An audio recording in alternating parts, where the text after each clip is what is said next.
Bonjour Bruno. Bonjour Françoise. Merci Bruno d'accueillir les Malouins dans la course. Nous sommes ici sur un terrain que tu connais on ne peut mieux puisque nous sommes à la Société nautique de la baie de Saint-Malo dont tu es le vice-président. Tout à fait.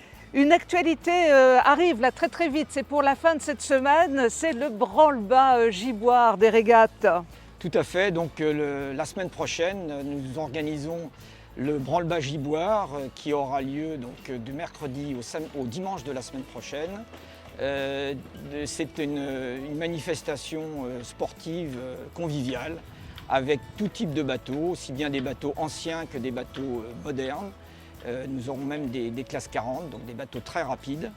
En fait, cette manifestation reprend une manifestation qui existait au début du siècle dernier et qui permettait aux plaisanciers et aux yachtman de concourir face aux pêcheurs.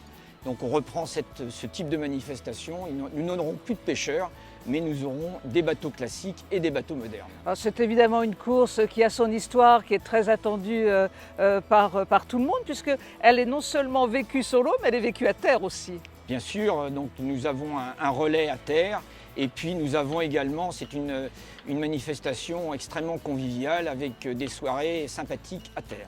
Alors, tu me rappelais en préparant cette interview qu'il est important de venir s'inscrire assez rapidement pour pouvoir participer à cette course.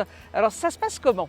Alors, cette inscription peut se faire soit par Internet, donc sur le site de la SNBSM, ou venir quai Bajoyer, au siège de notre club, pour pouvoir s'inscrire. Nous avons besoin effectivement d'avoir les inscriptions le plus rapidement possible pour notamment donner les informations du nombre de bateaux pour les places de port. Alors justement, parlons-en des places de port parce que c'est une course à étapes. Comment ça se présente ? Alors c'est effectivement une course à étapes. Nous partirons mercredi prochain de Saint-Malo, le jeudi prochain pardon, de Saint-Malo. Le jeudi, nous faisons donc Saint-Malo, Chausey, Granville. Le vendredi, nous partons de Granville pour faire une parade à Cancale, puis un retour à Saint-Malo. Le vendredi, nous irons donc de Saint-Malo à l'île des Ébiens et retour. Et le dimanche, nous aurons un parcours en baie de Saint-Malo et une parade devant les remparts de Saint-Malo. Alors tu nous parlais tout à l'heure des instants de convivialité. Il y en a évidemment énormément sur l'eau, mais il y en a aussi énormément à terre.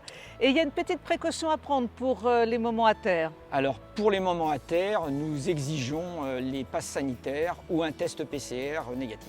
Voilà, c'est malheureusement maintenant pour tout le monde la même chose. Obligatoire. Donc il n'y a pas de surprise là-dessus, mais c'est bon tout de même de le rappeler. Alors Bruno, ce n'est pas très compliqué. Les Malouins dans la course ont l'immense joie de vous accompagner sur le branle-bas giboire des régates. Nous serons avec vous tout le week-end prochain et on essaiera de faire vivre en direct et sur l'eau le plus d'émotions possible et il y en aura. Alors n'oublions pas que le dimanche, il y a aussi cette parade que l'on pourra voir de la Cité d'Alette. Alors nous pourrons voir donc cette parade de la Cité d'Alette, du Môle des Noirs et également des remparts de Saint-Malo puisque cette parade se passe entre Dinard et Saint-Malo. Ce sera très spectaculaire puisque le parcours est très réduit. Et donc visible de partout avec toute voile dehors. Toute voile dehors, toute couleur dehors, les spies de toutes les couleurs et donc un très beau spectacle. Et puis une très bonne ambiance et sur l'eau et à terre. Merci beaucoup Bruno, on se dit au week-end prochain. Et à bientôt. À bientôt.